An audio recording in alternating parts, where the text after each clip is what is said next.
Teacher and students రేషియోలో మరి normal పిల్లలకి ఎలా అయితే teacher and students ratio define చేసామో ప్రత్యేకమైన పిల్లలకి కూడా టీచర్ అండ్ స్టూడెంట్ రేషియోస్ని అలాగే ఇన్ఫ్రాస్ట్రక్చర్ని ఇప్పుడు మనం ఏదైతే సెంటర్స్ పెట్టామో భవితా సెంటర్స్, ఆ సెంటర్స్లో పూర్తిగా లేటెస్ట్ టెక్నాలజీస్ అన్నీ కూడా తీసుకొచ్చి చేయగలిగితే కనుక వాళ్ళని నార్మల్ అంటే వాళ్ళ కాళ్ళ మీద వాళ్ళని నిలబెట్టడమే, వాళ్ళుగా బ్రతికే పరిస్థితి తీసుకురావడమే ఈ ఒక్క నా క్వశ్చన్కి ముఖ్య ఉద్దేశం అధ్యక్ష.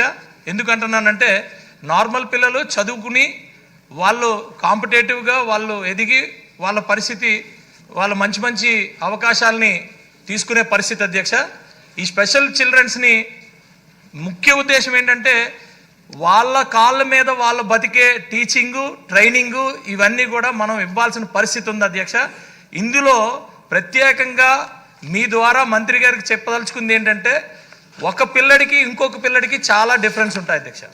కాబట్టి మన పిల్లలు కాబట్టి మనము ప్రపంచంలో ఏదైతే మరి టీచింగ్ మెథడాలజీ ఉందో, స్టూడెంట్ టీచర్ రేషియోస్ ఉన్నాయో, ఈ అన్నిటి మీద కూడా కొంచెం అధ్యయనం చేసుకుని దీని మీద ఒక కమిటీ వేసుకొని మన పిల్లల్ని మనం ముందుకు తీసుకెళ్లాల్సిన బాధ్యత మన మీద ఉంది అధ్యక్ష.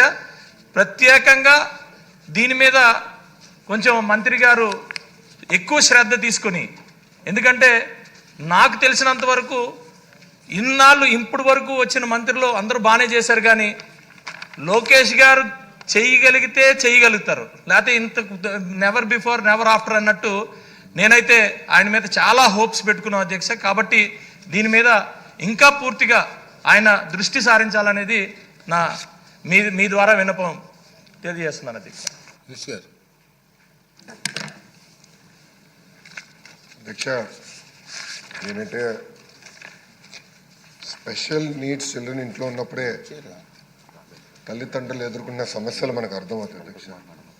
ఎందుకంటే వాళ్ళకి మెరుగైన విద్య అందించాలి, వాళ్ళని అన్ని రకాలుగా ఆదుకోవాలనేది తల్లిదండ్రులు వాళ్ళ తాపత్రయం మనకు కనపడుతుంది అధ్యక్ష. అది కొంతమంది ప్రైవేట్ రంగంలో కూడా ఆసరాగా తీసుకుని పెద్ద ఎత్తున డబ్బులు కూడా వసూలు చేస్తాం జరుగుతుంది. అంటే బేసిక్ ట్రీట్మెంట్కి నెలకి 50,000 60,000 రూపాయలు వసూలు చేస్తామని కూడా కొన్ని సందర్భాలు మనందరం చూసాం అధ్యక్ష. కేంద్ర ప్రభుత్వం రిహాబిలిటేషన్ కౌన్సిల్ ఆఫ్ ఇండియాని ఏర్పాటు చేసి స్పెషల్ నీడ్స్లో 21 డిసెబిలిటీస్లో 9 డిసెబిలిటీస్కి ప్రధానంగా స్పెషల్ ఎడ్యుకేషన్ ఇవ్వాలనేది కేంద్ర ప్రభుత్వం మనకి చెప్తాం జరిగింది. ఇక్కడ కేటగరైజేషన్ కానీ చూస్తే ఏంటంటే చిల్డ్రన్ విత్ మైల్డ్ డిసెబిలిటీస్ ప్రభుత్వ అదేవిధంగా ఎయిడెడ్ పాఠశాలల్లో వాళ్ళు ఎన్రోల్ అవుతారు. సివియర్గా ఉన్నోళ్ళు, మోడరేట్ టు సివియర్ ఉన్నోళ్ళు భవిత సెంటర్లకి వెళ్తాం జరుగుతుంది. దాంట్లో భాగంగా చూస్తే ఈరోజు మన ప్రభుత్వం 679 భవిత సెంటర్లు ఈరోజు మనం నడిపిస్తాం జరుగుతుంది. దాంట్లో ఏంటంటే auditory training, vision stimulation, orientation, mobility, braille skills, early childhood intervention, parental counselling, physiotherapy, school readiness programmes ఒక లక్ష్యంగా పెట్టుకుని మనం చేస్తాం జరిగింది. దీంట్లో ఏంటంటే మనకి 2 ఐఈఆర్పీలు ఉంటారు, అంటే ఇంక్లూజివ్ ఎడ్యుకేషన్ రిసోర్స్ పర్సన్ ఉంటారు, వాళ్ళు భవిత సెంటర్లో ఉన్నారు. ఇప్పుడు మనకి 1358 ఐఈఆర్పీలు ఉన్నాయి. స్పెషల్ నీడ్స్ విద్యార్థులు వచ్చేగల 41,119 మంది రిజిస్టర్ అయ్యారు. ఇప్పుడు చూస్తే విజయ్ గారు ఈ సబ్జెక్ట్ని ప్యాషన్గా తీసుకుని నన్ను కూడా అనేక సార్లు కలుసుకోవడం జరిగింది.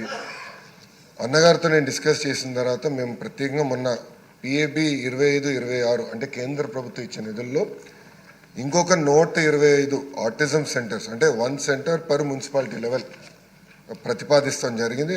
మాకున్న సమాచారం మేరకు 100% ఇది శాంక్షన్ అవుతుందని నేను బలంగా నమ్ముతున్నాం. వాస్తవంగా అధ్యక్ష, నాకు ఈ సబ్జెక్ట్ కొత్త. మేము కూడా అధికారులు కూడా మేము ఈ క్వశ్చన్ ప్రిపేర్ అయ్యేటప్పుడు మేము డిస్కస్ చేసాము. ఇక్కడ 2-3 విషయాలు అధ్యక్ష. ఒకటి వచ్చేసి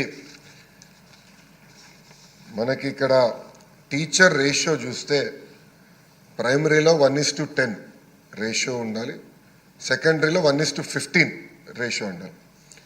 ఇది యాజ్ ఆఫ్ నౌ కొన్ని సెకండరీలో ఇంకొంచెం రిక్రూట్మెంట్ చేయాల్సి ఉంది. అది ఒక విషయం అధ్యక్ష. రెండోది వచ్చేగల నేను ఇక్కడ కోరేది మీరు అన్నట్టు బెస్ట్ మెథడాలజీ తీసుకురావాలి, ఈ పిల్లల్ని వాళ్ళ కుటుంబాలను ఆదుకోవాలనే లక్ష్యంతో నేను డిస్కస్ చేశాం అధ్యక్ష. మీ ద్వారా నేను సభ్యులను కూడా కోరేది, ఎవరికైతే సబ్జెక్ట్ ప్యాషన్గా ఉందో ఇంట్రెస్ట్ ఉందో నాకు మీ పేర్లు ఇస్తే ఒక కమిటీ వేసి నడుస్తున్న సెంటర్లు, రాబోయే కొత్త సెంటర్లు ఎలాంటి టెక్నాలజీ తీసుకొద్దాం, ఎలాంటి టీచింగ్ తీసుకొద్దాం, ఈ టీచర్స్ కూడా మెరుగైన టీచింగ్ ఎలా అందిస్తాం అంటే టీచ్ ద టీచర్ ప్రోగ్రామ్ కింద ఎటు చేద్దాం అనే దానిపైన కమిటీ వేసడానికి మన ప్రభుత్వం సిద్ధంగా ఉంది. మీరందరూ పేర్లు ఇవ్వండి, గౌరవ స్పీకర్ గారికి మీరు పేర్లు ఇస్తే స్పీకర్ గారి ఆదేశాల మేరకు తప్పనిసరిగా కమిటీ వేసి మీరు ఈ కార్యక్రమంలో భాగస్వామ్యం అవ్వాలని సభ్యులందరూ తెలుపుకుని నేను సెలవు తీసుకుంటాను.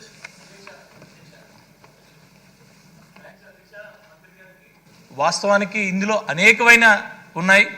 కమిటీయే దీనికి టోటల్ సొల్యూషన్ అధ్యక్ష. ఎందుకంటే 4 సంవత్సరాలు వచ్చినంత వరకు ఆటిజం మనం ఐడెంటిఫై చేయలేము అధ్యక్ష. 14 ఇయర్స్ దాటిన తర్వాత మనం ఏమీ చేయలేము అధ్యక్ష. ఈ 4 to 14 మధ్యలో మనం బెస్ట్ టెక్నాలజీస్ తీసుకురావడానికి ఈవెన్ పిల్లలు ఉన్న తల్లిదండ్రులు వాళ్ళకి చాలా ఇబ్బంది అధ్యక్ష. వాళ్ళకి ఇవన్నీ చాలా అంశాలు ఉన్నాయి. వీటి మీద నిజంగా ఈరోజు మంచిగా రెస్పాండ్ అయ్యారు అధ్యక్ష. కమిటీ ఇమ్మీడియట్గా వేయగలిగితే దీని మీద చాలామంది ఉన్నారు అధ్యక్ష. ఐఏఎస్లు ఉన్నారు, ఐపీఎస్లు ఉన్నారు, మాలాంటి ప్రజాప్రతినిధులు ఉన్నారు, అందరూ ఉన్నారు అధ్యక్ష. పిల్లలు ఉన్న ఇది. థ్యాంక్ యూ అధ్యక్ష. విజయ్, మీరు మినిస్టర్ గారు చెప్పినట్టు పేర్లు నాకు పంపిస్తే ఇంట్రెస్ట్ ఉన్న వాళ్ళు అనే సబ్జెక్టులు నేను మినిస్టర్ గారు ఫార్వర్డ్ చేస్తాను. నెక్స్ట్ అండి, క్వశ్చన్ నెంబర్ 645 మినిస్టర్ గారు. అధ్యక్ష, మొదటి ప్రశ్న అవునండి. ఎంబీ కింద రెండో దశలో చేపట్టిన నిర్మాణాలు ఇప్పటికే జరుగుతున్నాయి. రెండో ప్రశ్నకి సమాధానం చేపట్టే నిర్మాణాలు వివరాలు అనుబంధం 1లో ఉన్నాయి. మూడో ప్రశ్నకి సమాధానం పనులు దశల వారీగా పూర్తి చేయటం అవుతుంది. వేమిరెడ్డి ప్రశాంత్ రెడ్డి గారు.